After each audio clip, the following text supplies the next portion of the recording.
Hello everyone, welcome to current affairs फंडा।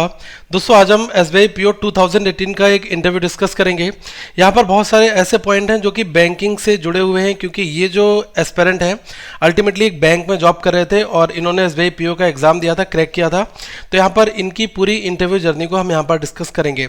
एक चीज़ आपको और बताना चाहूँगा कि अगर आप का एग्जाम क्वालिफाई हो चुका है और आप इस बार इंटरव्यू की तैयारी करना चाहते हैं, फर्स्ट आपका अटेम्प्ट है, तो आप दोस्तों जो ऑलिव बोर्ड का एक इंटरव्यू पैनल है, बेसिकली ये एसबीआई और आईबीपीएस के लिए है। तो इसमें कुछ एक्स आईबीपीएस के जो पैनल मेंबर्स हैं, लाइक मिस्टर आर सुब्रमणी है, ये 36 ईयर एक्सपीरियंस है, एक्स जीएमएस सिंडिकेट बैंक है। तो ये आपका 1-to-1 जो है जूम इंटरव्यू और गूगल मीट इंटरव्यूज यहाँ पर कंडक्ट हो रहे हैं। तो आप अगर इसमें इनरोल होना चाहते हैं तो आपको लिंक मैं नीचे डिस्क्रिप्शन में दे दूंगा, आप इसमें इनरोल हो सकते हैं। बट अल्टीमेटली हम यहाँ पर पूरी चीज़ें डिस्कस करेंगे। तो ये जो इंटरव्यू आज मैं डिस्कस करने वाला हूँ, ये एक पर्सन है जिनका नाम है मिस्टर खत्री, और ये 26 सितंबर 2018 का इंटरव्यू है। तो देखो, वहाँ पर जीडी भी था उस समय पर, और जो ग्रुप एक्सरसाइज है वो भी था, लेकिन इस बार आपके ये दोनों प्रोसेस नहीं हो रहे हैं, ठीक है। लेकिन अगर आप इनको समझना चाहें तो आप देख सकते हैं कि जीडी में क्या हुआ था। बेसिकली करप्शन और अनएम्प्लॉयमेंट, इसके ऊपर ये टॉपिक था, व्हाट इज वर्स, करप्शन और अनएम्प्लॉयमेंट, ठीक है। तो इस जीडी में 10 पार्टिसिपेंट थे। We have given 5 minutes to think over topic and to note down important points after the GD was started, and for discussion we were given 25 minute, मतलब 25 minute तक इनका GD यहाँ पर चला था। ये केवल आपको मैं चीज़ें बता रहा हूँ। फिर जो जी था, ग्रुप एक्सरसाइज था, इसमें क्या था, for swadeshi goods what are the benefit, ये पूछा गया था। तो यहाँ पर 10 terms was given and we have to prioritize them accordingly to their necessity, 1 being most necessary and 10 being least necessary. Okay, then everyone has to present their views regarding their priority and discussion went for another 25 minute. तो ये आपका total overall जी और GD का scenario था। अब यहाँ पर हम लोग पूरा इंटरव्यू डिस्कस करेंगे। बैंकिंग ओरिएंटेड ये इंटरव्यू है, तो आपके लिए काफ़ी इससे आइडिया मिलेगा। तो ये जो पैनल था, यहाँ पर 4 मेल मेंबर थे और 1 फीमेल मेंबर। यहाँ पर जो मिस्टर खत्री हैं, अब ये रूम में जाते हैं तो पहला ये ग्रीट करके अंदर आने से पहले पूछते हैं, मे आई कम इन सर। तो यहाँ पर जो पैनलिस्ट होते हैं वो कहते हैं यस प्लीज़। फिर good afternoon ma'am, good afternoon sir, तो सबको ये एक बार में ग्रीट करते हैं। फिर यहाँ पर पैनल गुड आफ्टरनून, और ये इनकी सीट के लिए इनको अलाउ करते हैं। इसके बाद में फर्दर जो है ये एक बार उनको स्माइल करते हुए थैंक यू सर, ये चीज़ें बहुत ज़रूरी है जो आपको भी दोस्तों वहाँ पर थोड़ा सा समझना पड़ेगा। ओके, फिर यहाँ पर जो मेल 1 है, मैंने आपको यहाँ पर बताया कि 4 मेल पर्सन है, 1 फीमेल पर्सन है, ठीक है। तो 4 में से 1 मेल पर्सन की बारी आती है। तो ये पूछते हैं, so mister Khatri tell us what have you done in education and regarding your work experience, ठीक है। तो देखो, ये जो पर्सन है ये ऑलरेडी एक पब्लिक सेक्टर बैंक में क्लेरिकल कैडर में काम भी कर रहे हैं, इंजीनियरिंग बैकग्राउंड से हैं, और यहाँ पर इनसे काफ़ी सारे ट्रिकी क्वेश्चंस पूछे जाएंगे। तो ये इंटरव्यू बहुत इंपॉर्टेंट होता है। तो इनका जवाब ये आता है कि sir I have done graduation in engineering in 2014, post that from 2015 to 2016 I was working with an IT firm, and from 2017 I am working in public sector bank as a clerical staff, ठीक है। मतलब एक bank में clerical staff के तौर पर काम कर रहे हैं, लेकिन 2015 से 16 ये IT सेक्टर में भी जॉब कर चुके हैं। ओके, 2014 में इन्होंने अपनी इंजीनियरिंग खत्म की है, ठीक है। तो ये इनका कंप्लीट बैकग्राउंड था जो इनकी स्टडी और एजुकेशन इन्वायरमेंट को यहाँ पर दिखाता था। अब जो सेकेंड मेल पर्सन थे, उन्होंने यहाँ से कुछ क्वेश्चंस निकाले, looking like head of the panel. देखो, यहाँ पर होगा अगर 4 मेल होंगे 1 फीमेल होंगे, तो एक इसमें मोस्ट सीनियर पर्सन जरूर होगा जो आपकी एक्टिविटीज को मॉनिटर भी कर रहा होगा, और रैंडम क्वेश्चंस वहाँ से पुट हो सकते हैं। जैसे हमने प्रीवियस इंटरव्यूज अगर आपने नहीं देखा होगा तो उसमें आपने देखा था कि जो एसबीआई के एक्स जीएम थे वो भी मॉनिटर कर रहे थे, जो सिंगल मिडिल में चेयर में बैठे हुए थे, ठीक है। अब यहाँ पर इनका सवाल क्या आता था, looking like head of the panel, so from an IT firm, एक आईटी फर्म में काम करने के बाद to a clerical job, why? I mean your previous employer has a great reputation in market and you choose a clerical job over it, ठीक है। बहुत ही लाजमी क्वेश्चन बनना था कि आप एक आईटी सेक्टर में जॉब करते हुए थे और आप यहाँ पर बैंक में क्लरिकल में आ गए, तो ऐसा क्या आपको दिखा? यहाँ पर इन्होंने बहुत ही ऑनेस्टी और जो सवाल का जवाब होना चाहिए था वही इन्होंने दिया। इन्होंने कहा कि sir I agree that it was a great firm to work with, but while working with them I didn't have any security regarding the job. ठीक है, देखो एक चीज तो यहाँ पर आप भी जानते हो, जो आपका इंटरव्यू कर रहे हैं वो भी जानते होंगे कि अगर आप प्राइवेट जॉब में हो तो यहाँ पर दोस्तों जॉब सिक्योरिटी तो बिल्कुल भी नहीं है। गवर्नमेंट में बंदा क्यों आता है?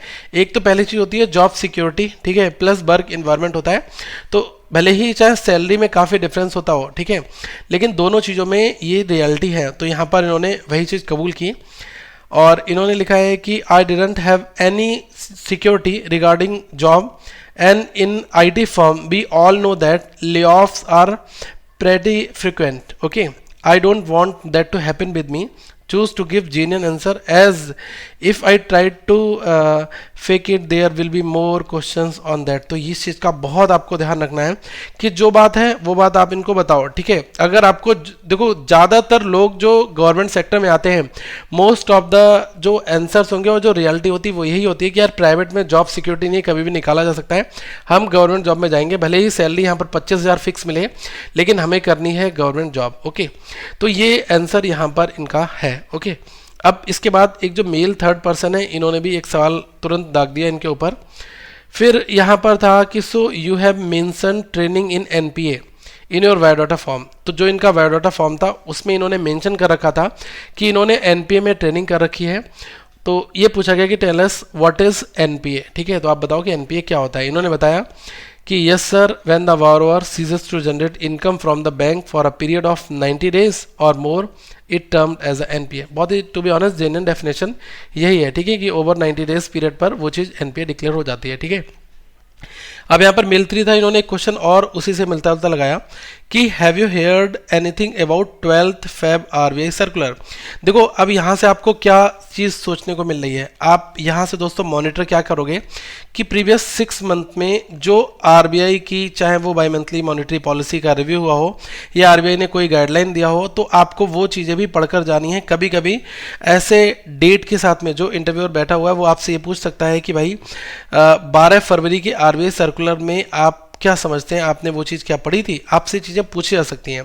तो इनका जवाब था yes sir, RBI told bank to not indulge in any restructuring schemes like SDR CDR and try to resolve stress asset with in 180 days, if not then refer those cases to NCLT under IVC. ठीक है, तो यहाँ पर इन्होंने जो banking की definition है, terms है, वो यहाँ पर इन्होंने बैंकिंग के टर्म्स में चीज़ों को बेगर घुमाए फिराए, जो ऑनेस्ट डेफिनेशन थी वो दे दी।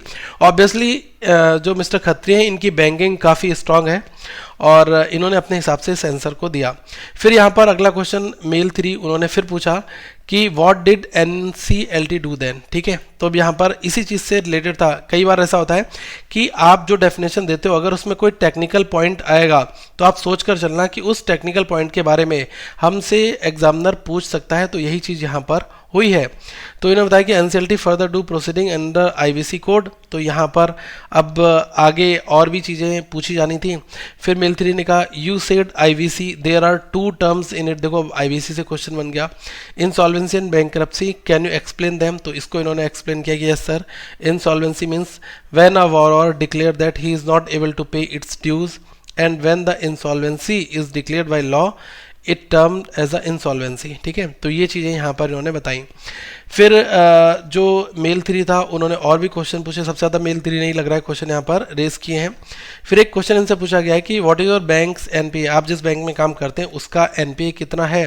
तो आप अगर एक प्रेजेंट आपका एम्प्लॉयर है, आप कहीं पर किसी बैंक में काम करें, तो आप इन छोटे छोटे चीज़ों को एक बार माइंड में सेट करके जाना जरूर है। ठीक है, तो इन्होंने बताया कि लगभग जो है इट इज़ अराउंड 11%, 11% ये है। ओके, फिर यहाँ पर कहा गया कि so your bank is under PCA. तो इन्होंने कहा यस सर, पीसीए का मतलब होता है प्रॉम्प्ट करेक्टिव एक्शन। ठीक है, तो कई बार ऐसे क्वेश्चंस आपके पेपर में पूछे जाएंगे कि पीसीए क्या है। तो आपको बता दूं कि जो फाइनेंशियली वीक और जो मिसमैनेज बैंक होती हैं उनको आरबीआई की मॉनिटरिंग में रख दिया जाता है, मतलब उनके ऊपर आरबीआई जो है पूरी तरीके से मॉनिटर करता है। ठीक है, तो ये चीज़ें आपकी यहाँ पर पूछी जाती हैं। और कई बार ऐसे ही पूछ लेते हैं कि पीसीए बताइए कब आया, जो प्रॉम्प्ट करेक्टिव एक्शन था ये कौन से सन में आया। तो ये आया था 2002 में। ठीक है, क्योंकि उस समय पर जो बैंक थी वो पुअर एसेट क्वालिटी से सफ़र कर रही थी, दैट इज़ वाई पीसीए को वहाँ पर इंट्रोड्यूस किया गया था। तो ऐसे सवाल बीच बीच में आपको आते रहेंगे। यहाँ पर एक मेल 3 ने और क्वेश्चन किया कि what are the criterias which are judged while putting any bank into PCA. तो यहाँ पर इन्होंने बताया कि there are mainly 3 reasons, 3 reasons हैं। वन इज़ प्रॉफिटेबिलिटी, सेकेंड क्या है CRAR है, and sorry sir, not able to recall the third point. इनको तीसरा पॉइंट नहीं पता था। देखो एक चीज़ मैं आपको यही चीज़ बताना चाहूँगा कि जो चीज़ आपको पता नहीं है वो चीज़ आप सीरियसली मना कर दो, क्योंकि आप एक ह्यूमन बीइंग हो और अगर सामने वाला आपसे कोई सवाल पूछ रहा है तो वो ये जानना चाहता है कि आप कितने पॉजिटिव एटीट्यूड से हर एक सवाल के जवाब को दे रहे हो। ऐसा नहीं कि आपको नहीं आ रहा है फिर भी आप वहाँ पर अपनी थ्योरी लगाकर उस चीज़ को ज़बरदस्ती एक्सप्लेन कर रहे हो, वो बहुत ही निगेटिव इम्पैक्ट डालती है। नहीं आता है तो नो सर, ओके, इस चीज़ का आप बिल्कुल ध्यान रखोगे। इसके बाद में मेल 2 की बारी आई। So as you see government banks NPA is really high, what can we do to reduce it. अब यहाँ पर इनसे एक सोल्यूशन भी मांगा गया कि भैया जो हाई एनपी है इसको रिड्यूस करने के लिए आप क्या कर सकते हो। ये एक बैंकर है, इन्होंने कहा कि sir we have to take measure before loan becomes NPA और we can say when it is in SMA stage. अब देखो यहाँ पर डेफिनेशन के अंदर डेफिनेशन बन रही है, एसएमए के बारे में इन्होंने पूछ लिया, ठीक है। तो ये क्या है, ये है स्पेशल मेंशन अकाउंट, ओके। तो यहाँ पर ऐसी छोटी छोटी चीज़ें आपसे पूछी जाएंगी। फिर यहाँ पर पूछा गया कि what are the types of SMA. तो इन्होंने बताया कि sir it consist of 3 types, SMA 0, SMA 1 and SMA 2 which are classified based on days like 0 to 30 days SMA 0 होता है, और जो SMA 1 है वो 31 से 60 डेज होता है, और फिर 61 to 90 डेज होता है। तो यहाँ पर ये टाइप्स ऑफ SMA को भी बहुत अच्छी तरीके से बता रहे हैं, और ये चीज़ें अगर आप सीख कर जा रहे हो तो मतलब आप तैयार हो जाओ पेपर में, क्योंकि इंटरव्यूअर जो है, ठीक है, जो आपका इंटरव्यू हो रहा है, जो आपका एग्जामिनर इंटरव्यू ले रहा है, वो ये चीज़ बहुत ध्यान से समझेगा कि अगर वो आपसे बैंकिंग पूछ रहा है तो आप अगर अच्छे से जवाब दे रहे हो तो वो और भी चीज़ें सवाल वहाँ पर दागता रहेगा आपके सामने, ठीक है, और आपको उनके आंसर करने होंगे, नहीं तो आप नो सर बोल सकते हो जो आपको नहीं आता है, ठीक है। अब यहाँ पर एक मेल 3 ने क्वेश्चन और पूछा था कि any other criteria other than that, ठीक है। तो इनको और इसके अलावा कुछ नहीं पता था, तो इन्होंने इस चीज़ को इग्नोर कर दिया, ठीक है, सॉरी बोलकर। अब आगे एक और क्वेश्चन जो था मेल 2, इन्होंने पूछा कि so NBFC and private bank has a small portion of NPA as compare to public sector bank, what can you suggest to decrease NPA of PSB at a ground level. अब ये बहुत बहुत अच्छा question है और इनका जवाब भी मुझे बहुत बढ़िया लगा। इन्होंने कहा है कि sir follow up and monitoring of private and NBFC is good. आपको पता होगा कि जो एनबीएफसी हैं और जो प्राइवेट बैंक हैं इनका फॉलो अप बहुत ही तगड़ा होता है। इनका एक पूरा सेपरेट डिपार्टमेंट होता है जो इन सारी चीज़ों में लगा रहता है, ठीक है, रिकवरी करने में। फिर इन्होंने कहा है कि they have a dedicated department who look into credit and recovery in public sector bank, mostly in rural and semi urban, all the burden is on branch manager. और ये बात दोस्तों 100% बिल्कुल इन्होंने यहाँ पर ठीक कही है। देखो अगर हम रूरल एरिया की बात करें और सेमी अर्बन की बात करें तो वहाँ पर जो ब्रांच मैनेजर होता है ना, वो सर्वा होता है, उसके ऊपर सारा बर्डन होता है, उसी को रिकवरी, उसी को लोन, उसी को सब कुछ करना होता है, ठीक है। अब यहाँ पर कहा है कि he has to look for operation, branch management and all other issues as well as he has to go for recovery. तो रिकवरी के लिए भी उस बंदे को ही जाना पड़ता है। So there should be a dedicated department which can take care of all these issues, ठीक है। तो यहाँ पर इनका यही सजेशन है कि इसके लिए एक डेडिकेटेड डिपार्टमेंट अगर होगा, वो इन सारे इश्यूज़ को अगर एक बार टैकल करेगा तो कहीं ना कहीं पर हम जो एनपीए को कई हद तक कम कर सकते हैं। And bank staff can work on operation and banking more, ठीक है। तो ज़्यादा से ज़्यादा जो बैंकिंग स्टाफ होगा वो ऑपरेशन और अदर जो बैंकिंग फैसिलिटीज उनको अवेल कराने में कस्टमर्स की काफ़ी अच्छी मदद कर पाएगा, ठीक है। तो अल्टीमेटली ये पूरा जो इंटरव्यू डिस्कस करने का मेरा रीज़न यही था कि आपको एटलीस्ट पता चले कि बैंकिंग में कितना डेप्थ जा सकता है। ये भी काफ़ी अच्छा, मैं ये चाहूँगा कि इसको बहुत ही गुड लेवल का ये इंटरव्यू हुआ था और अल्टीमेटली इनको नंबर भी बहुत बढ़िया मिले थे इंटरव्यूज़ में। अब ये मुझे अभी एग्जैक्टली नहीं पता कि कितने नंबर मिले, अगर होगा तो मैं आपको कम्युनिटी टैब में नीचे शेयर करके आपको बता दूंगा। इसके बाद mail 2, okay thank you, okay then thank you. अब इन्होंने भी थैंक यू सर बोला, have a good day ma'am and sir, सबको बोलकर प्रॉपर ये चले गए, ठीक है। अब कई बार क्या होता है कि कुछ किसी बच्चे को चॉकलेट दे दी जाती है तो वो कहता है यार मुझे चॉकलेट मिल गई तो इसका मतलब मेरा सिलेक्शन हो गया। ऐसी कोई बात नहीं है, और चॉकलेट देना ना देना ऐसा कोई हार्ड एंड फास्ट रूल नहीं है, उनके पास रखी होती है तो वो 1-2 दे देते हैं, ठीक है। ऐसा हो जाता है कई बार, लेकिन सिलेक्शन के क्राइटेरिया में चॉकलेट का कोई लेना देना नहीं है, तो इस चीज़ को आप बिल्कुल साइडलाइन करना। और ये बहुत बहुत अच्छा बैंकिंग इंटरव्यू था। आगे मैं और भी इंटरव्यू डिस्कस करूँगा, आपको ये कैसा लगा रहेगा, तो प्लीज़ नीचे कमेंट सेक्शन में ज़रूर बताना। और एक चीज़ आपको और बताना चाहूँगा कि अगर आप पहली बार इंटरव्यू की तैयारी कर रहे हैं, मॉक आपने अभी तक नहीं दिया है कोई इंटरव्यू मॉक, तो मैं चाहूँगा कि आप एक बार इस चीज़ों को ज्वाइन कर सकते हैं। लेकिन अगर आपके पास ऑलरेडी एक एक्सपीरियंस है किसी मॉक इंटरव्यू को ज्वाइन करने का, तो आप बिल्कुल इसको ज्वाइन ना करें, और यहाँ से आपको सीखने को अल्टीमेटली काफ़ी कुछ मिलेगा। तो ये जो ऑलिव बोर्ड का जो पैनल है, अगर आप इनके साथ इंटरव्यू बैच लेना चाहते हैं तो आपको मैं लिंक नीचे डिस्क्रिप्शन में दे दूंगा, आप इनको बिंदास बनाएं और लगभग 3-4 महीनों का करंट अफेयर्स भी साथ में कर जाएं। और अगर आपको हमारी करंट अफेयर्स की पीडीएफ चाहिए जिसमें 500 क्वेश्चंस हम लोग डिस्कस करते हैं, उनका लिंक भी मैं आप सभी को नीचे डिस्क्रिप्शन में दे दूंगा, तो आप वहां से उन पीडीएफ को डाउनलोड कर सकते हैं। आगे हम फिर मिलेंगे। So thank you, have a good day to all of you once again.